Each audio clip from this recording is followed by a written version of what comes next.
ఎన్నికల మేనిఫెస్టోలో చెప్పిన హామీల అమలుపై కాంగ్రెస్ ప్రభుత్వం ఫోకస్ చేసింది. 6 గ్యారంటీల్లో ఇప్పటికే 2 పథకాలను అమలు చేస్తోంది ప్రభుత్వం. మరో 4 పథకాల అమలుకు ప్రణాళికలు సిద్ధం చేసే పనిలో పడింది. అధికారంలోకి వచ్చిన 100 రోజుల్లోనే 6 గ్యారంటీలు అమలు చేస్తామని ప్రజలకు హామీ ఇచ్చింది కాంగ్రెస్. అయితే ప్రస్తుత పరిస్థితుల్లో ప్రభుత్వ ఖజానాలో చిల్లి గవ్వ కూడా లేదని తెలుస్తోంది. గ్యారంటీల అమలు నిధుల కోసం రేవంత్ సర్కార్ తీవ్ర ప్రయత్నాలు చేస్తోంది. ఇదే ఇష్యూకి సంబంధించి పూర్తి డీటెయిల్స్ యాదగిరి అందిస్తారు. యాదగిరి, గ్యారంటీల అమలుకు సర్కార్ ప్రభుత్వం ఎలాంటి కసరత్తు చేస్తోంది? జ్యోతి, కాంగ్రెస్ ఎన్నికల హామీలో భాగంగా మేనిఫెస్టోలో కూడా పెట్టారు 6 గ్యారంటీలు. కాంగ్రెస్ అధికారంలోకి రాగానే 100 రోజుల్లో 6 గ్యారంటీలను అమలు చేస్తామని చెప్పేసి ప్రజలకు హామీ ఇచ్చారు. వాళ్ళ ఎన్నికల మేనిఫెస్టోలు కూడా పెట్టారు. సో అధికారంలోకి వచ్చిన తర్వాత ఆ 6 గ్యారంటీలు ప్రజలకు ఏదైతే హామీ ఇచ్చారో ఆ హామీ ఇచ్చిన ప్రకారం 6 గ్యారంటీల అమలుపై కాంగ్రెస్ ప్రభుత్వం ఫోకస్ పెట్టిందని చెప్పవచ్చు. అందులో భాగంగానే సీఎంగా ప్రమాణ స్వీకారం చేసిన 2 రోజుల్లోనే 2 పథకాలను ప్రజల్లోకి తీసుకొచ్చారో వాటిని అమలు చేస్తున్నారు. ప్రస్తుతం 6 గ్యారంటీల్లో 2 గ్యారంటీలు ప్రజల్లోకి వెళ్ళాయి, అవి అమలవుతున్నాయి. ఇక మిగతా 4 గ్యారంటీలు ఉన్నాయి. వాటికి సంబంధించి కూడా ఆ పథకాలకు సంబంధించి కార్యాచరణ రూపొందిస్తున్నారు. 100 రోజుల్లో ప్రజలకు ఇచ్చిన ప్రకారం 100 రోజుల్లో ఈ 6ని అమలు చేయాలి కాబట్టి మిగతా 4కి సంబంధించి కూడా ప్రాసెస్ కొనసాగుతుంది. అయితే ఈ నెల 28 నుంచే మరో 2 పథకాలకు సంబంధించి డైరెక్ట్గా గ్రామీణ ప్రాంతాల్లోనే గ్రామాలలోనే ప్రజల నుంచి దానికి సంబంధించిన అప్లికేషన్స్ తీసుకుంటామని చెప్పేసి ఇప్పటికే మంత్రులు చెప్తా ఉన్నారు. దానికి సంబంధించి కూడా మరో 2 పథకాలు కూడా అమలు చేసే పనిలో కాంగ్రెస్ ప్రభుత్వం పడ్డది. అయితే వీటికి ఇదంతా బాగానే ఉన్నా ఏదైతే ప్రజలకు ఇచ్చిన హామీ ఉందో హామీ ప్రకారం కాంగ్రెస్ ప్రభుత్వం వెళ్తున్నా ఆ పథకాలను అమలు చేయాలన్నా ఇప్పుడు నిధుల సేకరణ అనేది పెద్ద సవాల్గా మారింది సర్కార్కు. ఎందుకంటే గతంలో ఉన్నటువంటి బీఆర్ఎస్ ప్రభుత్వం ఏ శాఖలో చూసినా పూర్తిగా అప్పులను పెంచింది. సో ఎక్కడ కూడా మనకు ఆ ఖజానాలో ప్రభుత్వ ఖజానాలో చిల్లి గవ్వలేదు.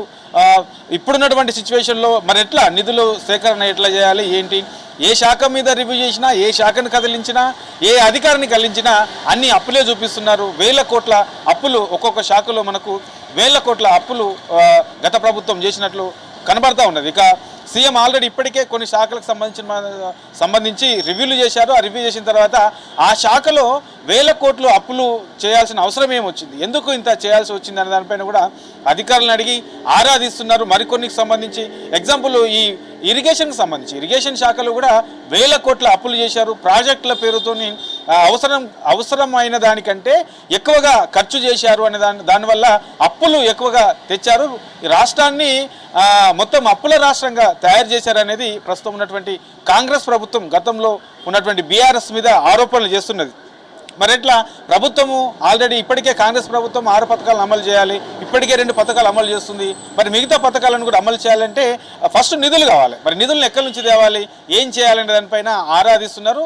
సో మరో 4 పథకాలు కూడా చెప్పినట్లుగానే 100 రోజుల్లో అమలు చేసేందుకు ప్రణాళికలు అయితే సిద్ధం చేస్తున్నారు. మరి ఈ నిధుల సేకరణ దానిపైన కూడా ఆ అప్పులు ఉన్నటువంటి శాఖలతో పాటు ప్రభుత్వానికి ఆదాయం వచ్చే శాఖలేంటి, ఏ శాఖ నుంచి మనకు ఆదాయం వస్తుంది, ఏ శాఖ నుంచి ఇప్పటి వరకు గత సంవత్సరంతో పోల్చుకుంటే మనకు ఇప్పటి వరకు ఏ శాఖకు ఎంత ఆదాయం వస్తుంది, దాన్ని వచ్చినటువంటి ఆదాయాన్ని దేనికి పెడుతున్నారు, ఇట్లా పూర్తిగా అధికారుల నుంచి వివరాలు అయితే తీసుకుంటా ఉన్నారు. ఆ వివరాలు తీసుకున్న తర్వాత ఏదైతే ప్రభుత్వానికి వస్తున్నటువంటి ఆదాయం ఉందో దాన్ని ఏదానికి ఖర్చు పెట్టాలి, ఒకవేళ మనం బయట నుంచి అప్పులు తేవాలంటే ఎక్కడి నుంచి తీసుకురావచ్చు, దానికి ఎట్లా వెళ్ళవచ్చు, దానికి సంబంధించిన మార్గాలు ఏంటి అనే దానిపైన కూడా కాంగ్రెస్ ప్రభుత్వం ఆరాధిస్తుంది.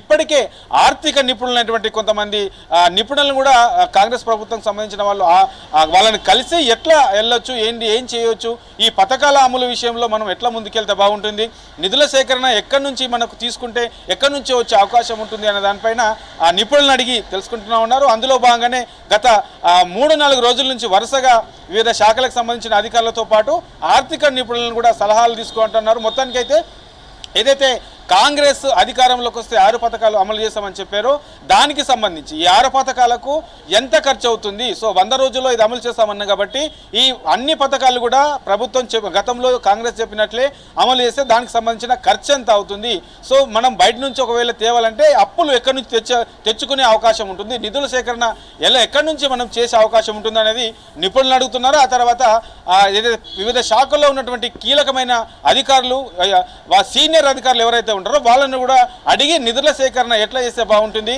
ఈ పథకాల అమలు విషయంలో ఎట్లా ముందుకెళ్తే బాగుంటుంది అనే దానిపైన ఆరాధిస్తున్నారు. మొత్తానికి గతంలో మేనిఫెస్టోలో కాంగ్రెస్ సంబంధించి మేనిఫెస్టోలో ఎన్నికలకు సంబంధించిన మేనిఫెస్టోలో ఏ అయితే పథకాలు పెట్టారో ఆ పథకాలకు సంబంధించి ప్రజలకు ఎలాంటి ఇబ్బంది కాకుండా, ప్రజలకు ఎలాంటి అవకతవకలు కాకుండా, అంటే గతంలో కొన్ని పథకాలు గత ప్రభుత్వం అమలు చేసింది కానీ అవి పేరుకే పరిమితమయ్యాయి. అట్లా కాకుండా ఈ 6 గ్యారంటీలు అనే వాటిపైన కూడా 6 గ్యారంటీలకు సంబంధించి కాంగ్రెస్ ప్రభుత్వం ప్రజల కోసం అమలు చేసే పథకాలన్నీ కూడా చాలా కట్టుదిట్టంగా ఉండాలి. ప్రతి ఒక్క అర్హులు ఎవరైతే ఉంటారో వాళ్ళకు చేరే విధంగా కసరత్తు అయితే మొదలుపెట్టింది. మరి నిధుల సేకరణే ఒకటి కొంత ఛాలెంజ్గా మారింది. దానికి సంబంధించి ఆర్థిక నిపుణులతో అయితే సలహాలు తీసుకుంటున్నారు, ఇక సీనియర్ అధికారుల సలహాలు కూడా తీసుకుంటున్నారు. మొత్తానికి కాంగ్రెస్ ప్రభుత్వం ప్రజలకు ఇచ్చిన పథకాల విషయంలో హామీలను నిరూపించుకునే పనులైతే ఈ ప్రభుత్వం పడిందనే చెప్పొచ్చు జ్యోతి.